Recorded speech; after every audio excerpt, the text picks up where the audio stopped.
DPR resmi membatalkan pengesahan revisi Undang-Undang Pilkada dengan alasan rapat paripurna tidak mencukupi quorum jumlah anggota Dewan yang hadir. Manuver DPR menolak putusan MK ini menimbulkan gelombang penolakan yang berujung demonstrasi besar-besaran di sejumlah kota besar tanah air. Sore ini kita akan membahasnya dengan narasumber yang sudah bergabung melalui sambungan virtual, mantan Hakim Mahkamah Konstitusi Dewa Palguna dan mantan Ketua KPU Ilham Saputra. Selamat sore, Bapak-Bapak. Selamat sore, Oke. Hana. Pak Palguna, sekali lagi kita bertemu ya di situasi yang sangat tidak menyenangkan ini, Pak Palguna. Ya, Keruwetan. kita kan, Oke. iya, kita selalu ketemu ketika bangsa ini sedang bermasalah. Iya, gitu. sedang tidak baik-baik saja, Pak Palguna. Keruwetan ini terjadi karena DPR awalnya bersikukuh merevisi Undang-Undang Pilkada. Bagaimana Anda sebagai Hakim MK melihat manuver DPR ini? Itu suatu contoh yang tidak baik ya. Saya mungkin banyak ditelepon oleh kawan-kawan ketika saya mengatakan itu adalah salah satu bentuk pembangkangan konstitusi. Kok kamu keras sekali mengatakan itu? Saya udah lihat kamus kok. Arti pembangkangan itu salah satunya kan tidak mau menaati. Nah, jadi dia tidak mau menaati putusan Mahkamah Konstitusi. Pertanyaannya apa putusan Mahkamah Konstitusi itu? Undang-Undang Dasar memberikan sifat putusan Mahkamah Konstitusi itu final. Bukan saya yang mengatakan itu. Pasal 24C Undang-Undang Dasar mengatakan itu. Dan dia langsung berlaku begitu selesai diucapkan dalam sidang pleno yang terbuka untuk umum. Itu pasal 47 Undang-Undang MK yang dibuat oleh DPR sendiri juga. Dan itu kok sekarang mau dalam tanda petik ya, itu mau diakali gitu kan. Orang kan melihatnya begitu ya, ya inilah turunlah kemudian masyarakat di berapa kota Anda sampaikan tadi lebih dari 10 ya. Nah, saya sih melihatnya seperti itu karena begini. Kalau kita melihat putusan Mahkamah Konstitusi itu kan nggak boleh kita melihat dari satu perspektif, hanya dari perspektif ketika menguntungkan gitu, dalam tanda petik ya, secara politik. Itu kan kita sudah membuat desain,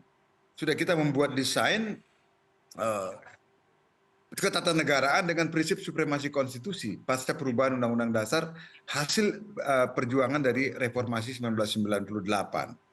Nah sekarang kita kan harus taat pada sistem. Ya.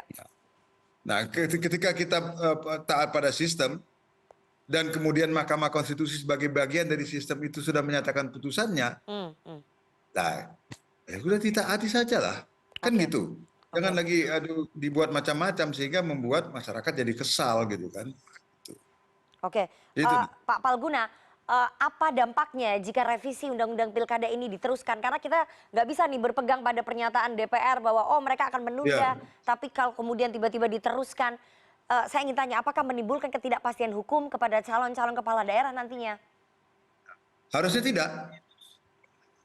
tidak, karena begini, yang Anda menimbulkan ketidakpastian hukum itu gimana? Kalau nanti lahir undang-undang baru gitu kan? Iya, betul.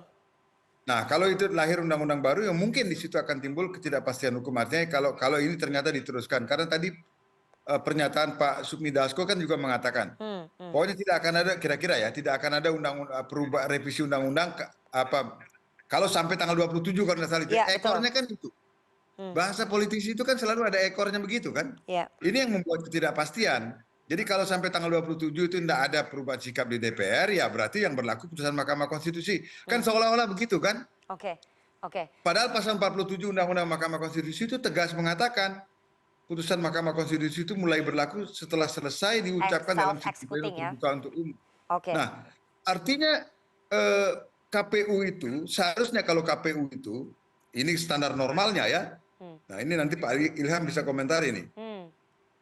Tugas KPU menurut Undang-Undang Dasar itu kan dia melaksanakan ketentuan undang-undang, dalam hal ini undang-undang apa? Undang-undang Pilkada ya kan. Undang-undang Pilkada yang mana? Undang-undang Pilkada termasuk di dalamnya ketentuan yang telah diberi penafsiran konstitusional oleh Mahkamah Konstitusi. Itu yang harus dilaksanakan.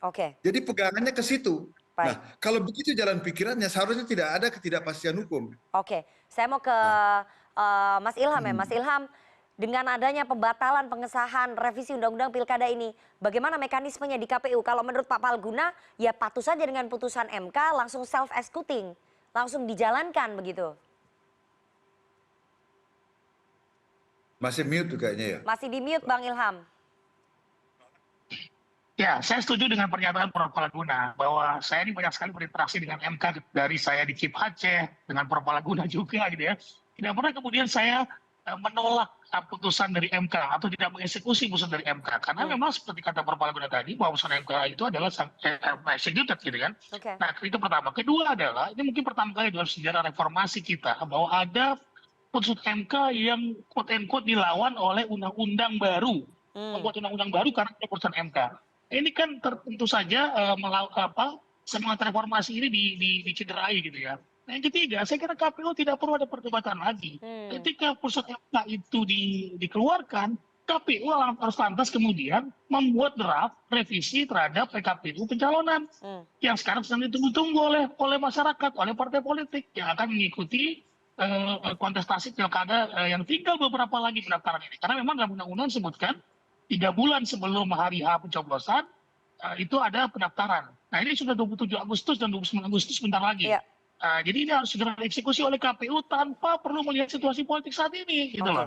Oke. Ini yang saya melihat bahwa KPU terseret dengan situasi politik saat ini, ragu, dan saya tidak tahu apakah kemudian KPU juga di quote and quote intervensi, kemudian di quote and quote juga ditakut-takuti untuk tidak mengeksekusi dahulu, padahal sudah ada putusan hukum dari MK.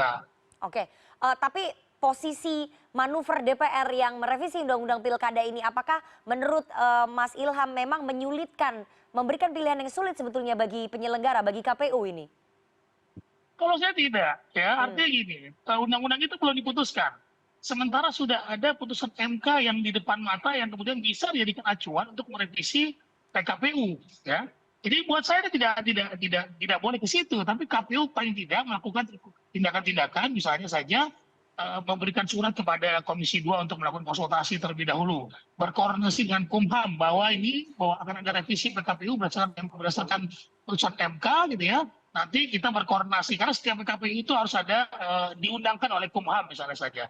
Nah ini apakah sudah dilakukan oleh KPU? Kalau menunggu maka tidak, sebentar lagi sudah dibuka pendaftaran tanggal 27, Baik. sehingga nanti ada ketidakpastian hukum saya kira ini. Oke, jadi KPU pede saja ya menjalankan putusan MK ya, tanpa harus terseret dari Menurut saya seperti itu. manuver-manuver politik ini ya. Pak Palguna, terakhir saya ingin tanya ya, apa pelajaran yang bisa dipetik dari penolakan elemen masyarakat yang begitu besar ini dengan adanya revisi undang-undang pilkada ini? DPR jangan bermain-main lah, masyarakat ternyata melakukan penolakan besar-besaran begitu. Apa pelajarannya nih Pak Palguna?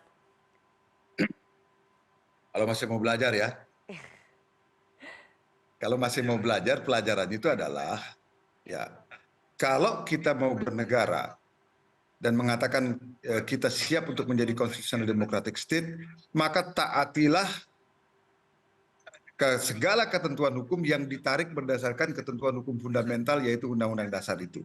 Nah, cara yang terbaik itu adalah dengan aparat penyelenggara negara terlebih dahulu memberikan contoh kepatuhan terhadap putusan lembaga negara yang oleh konstitusi diberikan kewenangan untuk memberikan penafsiran the final interpreter of the constitution, ya, yaitu putusan Mahkamah Konstitusi. Nah, kalau aparat penyelenggara negara sendiri seperti disampaikan Pak Ilham dulu, dia mengatakan betul, saya bisa mengiyakan itu selama beliau ada di sana. Ya. Itu begitu putusan Mahkamah Konstitusi keluar, dia memang langsung dilaksanakan gitu ya. Nah, kalau sudah aparat penyelenggara negara memberikan contoh ketaatan kepada konstitusi, saya rasa masyarakat tidak akan ada alasan untuk tidak taat kepada putusan Mahkamah Konstitusi atau putusan-putusan penyelenggara negara yang lainnya. Nah sekarang ini kita akan menangkap kesan seolah-olah pembentuk undang-undang itu mau menyepelekan rakyat yang diam itu. Sudahlah, kita ini sesuai dengan kepentingan politik ya, yang mungkin ada di sana gitu ya. Ya. Kemudian mau diakali dalam tanda petik itu putusan Mahkamah Konstitusi. Nah rakyat yang tadinya diam ini sudah merasa kelewatan gitu kan. Seperti tanpa Anda melihat kan tindakan sporadis yang terjadi di sekian kota itu kan kelihatan sisi kemarahannya di sana gitu. Oke, Gitu. baik. Semoga para anggota Dewan yang terhormat itu belajar karena begitu mahal harganya yang dibayar ya melihat demonstrasi besar-besaran terjadi di beberapa kota besar di tanah air dan juga di Jakarta akibat masyarakatnya sudah muak dan ingin menyuarakan penolakannya terhadap politik dinasti ataupun revisi undang-undang pilkada ini. Terima kasih dua orang narasumber yang sudah bergabung. Ada mantan Hakim Mahkamah Konstitusi Pak I Dewa Gede Palguna dan juga mantan Ketua KPU Ilham Saputra. Sehat selalu Bapak-bapak, panjang umur perjuangan. Ya, Oke, terima selamat kasih sore. Nana. Terima kasih Nana, terima kasih Mas Ilham, tumben ketemu nih. Terima kasih Pak.